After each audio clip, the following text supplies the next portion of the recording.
Twitter Facebook वाले नेता हैं जो सिर्फ घर में बैठ कर ट्वीट करते हैं, जो 5 साल कभी फील्ड में नहीं आते हैं, जो सिर्फ वोट की राजनीति करते हैं, उनको भी ऐसी राजनीति की ज़रूरत है। लेकिन मैं गलत था। मैं चंद्रशेखर आज़ाद एक युवा हूँ और मैंने सिर्फ जीवन में लड़ना सीखा, परेशानियों से, समस्याओं से, जहाँ जुल्म जाति अन्याय अत्याचार हुआ उनसे लड़ना सीखा। कभी मैंने व्यक्तिगत सुख, राजनीतिक सुख की परवाह नहीं की। जब मैं पिछली बार मीडिया के जैसे साथियों से बात कर रहा था तो मैं भावुक भी हो गया। भावुक इसलिए हुआ क्योंकि पिछले 5 साल में मैंने बहुत कुछ खोया है, और जब कोई कुछ खोता है तो उसको दर्द, उसको एहसास होता है। इस 5 साल में चाहे वो हाथरस का मामला हो, कौन अपनी बहनों को जिंदा जलते देखता है, वो भी कचरे की तरह। चाहे वो प्रयागराज का मामला हो, चाहे वो उन्नाव का मामला हो, चाहे वो आगरा के भाई अरुण वाल्मीकि का मामला हो कि पुलिस जो है पीट पीट के किसी को मार देती है। 30 दिन की जच्चा होने के बाद उस बहन को के कुंडल तक जो है नोच लेती है, उसको पीटती है। चाहे सब्बीरपुर का मामला हो, झुका तो मैं सरकार से तब भी नहीं जब मैं 16 महीने जेल में रहा, जब मैंने रासुका झेली। इसी महीने CNPR NRC का आंदोलन हुआ था पिछले कुछ दिनों पहले, और 16 तारीख की रात को मैं छूटा था। तो डरा तो मैं इस केंद्र की सरकार से भी नहीं। मेरा डर सिर्फ ये था कि अगर विपक्ष के बिखराव की वजह से भारतीय जनता पार्टी सत्ता में दोबारा लौटती है तो इसका खामियाजा मुझे नहीं, मेरे जैसे लाखों निर्दोष लोगों को भुगतना पड़ेगा। ये मेरा दर्द था। लेकिन मैं समझता हूं कि इस पिछले 2 महीने के समय में चंद्रशेखर आज़ाद अपना एटीट्यूड ही खो बैठा है। उसे लगता है कि जो ट्विटर फेसबुक वाले नेता हैं जो सिर्फ घर में बैठ कर ट्वीट करते हैं, जो 5 साल कभी फील्ड में नहीं आते हैं, जो सिर्फ वोट की राजनीति करते हैं, उनको भी ऐसी राजनीति की ज़रूरत है। लेकिन मैं गलत था। मैं समझता हूँ हमारी ताकत भीम आर्मी आज़ाद समाज पार्टी के लाखों कार्यकर्ता हैं जिन्होंने सरकार से मोर्चा लिया और विपक्ष की भूमिका अदा की है। कोई मामला हो, किसानों का हो, कोई नेता हो किसी पार्टी का, चाहे आज वो विकल्प के रूप में हो, कुछ भी हो, किसी को आपने सड़क पे नहीं देखा होगा। चाहे वो लखीमपुर खीरी का मामला हो, 7 घंटे मोटरसाइकिल चला के मैं गया अकेला, जान की परवाह न करते हुए। चाहे वो पूरे देश में साइन बाग बनाने की बात हो, मैं अकेला व्यक्ति ऐसा था जो मुस्लिम भाई की लड़ाई में जब कोई छू भी नहीं रहा था तो मैं 27 दिन जेल में रहा और मैंने 250 लाठियाँ खाई। ये सारी चीज़ें संघर्ष की हैं, लेकिन कभी मैंने स्वाभिमान से समझौता नहीं किया और मैं आज भी समझौता नहीं करूँगा।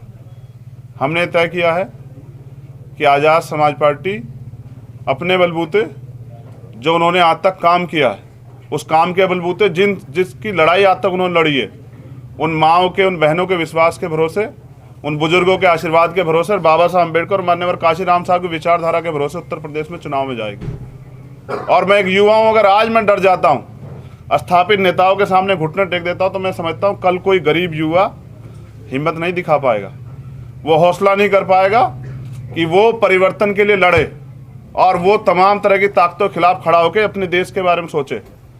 आज सबको सिर्फ सत्ता से मतलब है, लेकिन हमारी लड़ाई कभी सत्ता की रही नहीं। हमारी लड़ाई तो सत्ता के साथ व्यवस्था परिवर्तन की है। और आज जो गठबंधन जो सामाजिक न्याय की बात कर रहा है वो कितना खोखला है, बिना दलितों की बात आप अच्छी तरह जानते हैं। तो हम ये समझते हैं क्योंकि पिछले 2 महीने में हमारे साथ छल हुआ, हम राजनीति को समझ नहीं पाए क्योंकि हम नए लोग हैं, ईमानदार लोग हैं। हमारे लिए राजनीति इसी तरह की चीज़ें थी जिस तरह हम सामाजिक आंदोलन चलाते थे। कुछ लोगों के लिए ये हंसी का विषय भी होगा कि भाई चंद्रशेखर को उन्होंने बेवकूफ़ बना दिया, किसी और ने बेवकूफ़ बना दिया। मैं समझता हूँ मेरे जैसे लाखों चंद्रशेखर इस देश में तमाम तरह की गुलामी, बेबसी के शिकार, और वो परिवर्तन करना चाहते हैं, बस उनको अवसर की तलाश। तो आज मैं आप सबके माध्यम से उत्तर प्रदेश की महान जनता से और बहुजन समाज की माताओं, बहनों, बुजुर्गों और नौजवान साथियों से कहता हूँ कि हम युवा हैं, बदलाव कर सकते हैं, लेकिन स्वाभिमान सम्मान समझौता नहीं करेंगे। एक लिस्ट जो है, क्योंकि इस तमाम तरह के छल में तैयारी करने का कम मौका मिला, मैं एक लिस्ट जो है जिनको प्रत्याशियों को हम लड़ाएंगे उनकी लिस्ट आपके सामने जारी कर रहा हूँ। उसके बाद चरणबद्ध जो है हम अपने कार्यकर्ताओं को, साथियों के साथ लेके लिस्टेड बना के जो है अपने चुनाव में उतरेंगे। और मैं वादा कर रहा हूं आप लोगों से, ये वादा मेरा पूरे बहुजन समाज से है कि हम अपनी मेहनत से विकल्प बनेंगे और हम किसी के सहारे नहीं रहेंगे। हम सहारे रहेंगे अपनी मेहनत के, और ना ही हम किसी स्थापित दल, परिवारवाद की राजनीति वालों के आगे झुकेंगे। ना हमने कभी झुकना सीखा, ना हम झुकेंगे। और मैंने इस बार भी मंत्री पद और विधायक के पद को ठोकर मारी है, क्योंकि मेरे लिए दलितों का स्वाभिमान, सम्मान, जिन्होंने मुझे इतना बड़ा बनाया, उनकी उसकी रक्षा करना बहुत ज़रूरी है। अब जो आगे होगा, जैसे आप महाकाव्य में जानते हैं ना कि जब युद्ध होता है तो भाई भी भाई के सामने खड़ा हो जाता है। भाईचारा अपनी जगह है और राजनीतिक हिस्सेदारी अपनी जगह है। मैंने अपने नेता मान्यवर साहब श्री काशीराम से सीखा है कि किसी का वजूद बनाने के चक्कर में अपना वजूद खत्म नहीं करना चाहिए। जो पिछड़े वर्ग के लोग हैं उनको टिकट दिए जाएंगे, जिसमें हिंदू धर्म के पिछड़े वर्ग के भी लोग हैं और मुस्लिम धर्म के पिछड़े वर्ग के भी लोग हैं। उसके बाद 5% हम लोग ST के लोगों को भी टिकट देंगे, और बाकी जो टिकट है वो हमारा जो अन्य धार्मिक अल्पसंख्यक है, मुस्लिम, सिख, बौद्ध, जैन, पारसी, 18% मुस्लिमों को और बाकी सबको मिला के 23% टिकट हम लोग देने का काम करेंगे। हम सामाजिक न्याय जानते भी हैं और पहचानते भी, और इसी में पैदा हुए हैं।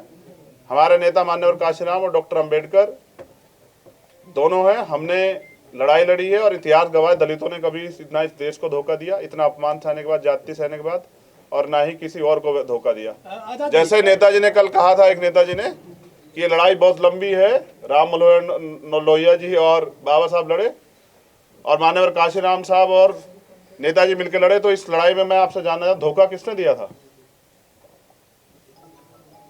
जब मान्यवर काशीराम जी ने मुलायम सिंह जी को मुख्यमंत्री बनाया तो धोखा किसने दिया? क्या आप मुझे बता देंगे? तो हमारे चरित्र में धोखा नहीं है, हमने धोखा ना दिया ना देंगे। और मैं फिर कह रहा हूं, उनसे मेरी लड़ाई नहीं, मेरी लड़ाई है बीजेपी से, क्योंकि पिछले कुछ दिनों में एक नौजवान हूं ना, तो बहुत सारी बातें दिल पे ले जाता हूं। आजाद जी, तो धोखे के बाद अपनी बात रखी, अब अपनी लड़ाई लाइन खींच के लड़ेंगे। और मैं समझता हूं कि अगर मेरे जैसे लड़ने वाले व्यक्ति को जनता सहयोग नहीं करेगी तो अभी जनता तैयार नहीं हुई है। चंद्रशेखर, ये क्लियर नहीं हुआ है अभी आपने जो गोरखपुर वाली बात है, क्या गोरखपुर से लड़ेंगे? इसको थोड़ा क्लियर स्पष्ट कर दीजिए। आपने मैंने कहा गोरखपुर का चुनाव कौन से चरण में है? लास्ट में। बहुत समय गोरखपुर में, पहले यूपी के और फेज के चुनाव लड़ा दें, तो जब उसके टिकट दूसरे पार्टी में डिक्लेयर हो जाएंगे तो हम भी अपना बता देंगे। मैंने क्या कहा कि चुनाव, अगर मैं तो उस वहां से जहां से जो विकल्प ये बन रहा है कि उनकी सरकार ही बन रही है, वो चुनाव लड़ा रहे थे। मेरे लिए चुनाव लड़ना नहीं, चुनाव लड़ाना बहुत जरूरी है। मुझे दलितों ने कमान सौंपी है, बहुजनों ने, दलित, पिछड़े, आदिवासी और माइनॉरिटी के लोगों ने, अन्य धार्मिक अल्पसंख्यकों ने। मैं उनके सम्मान की रक्षा करूंगा और उनके अधिकार रक्षा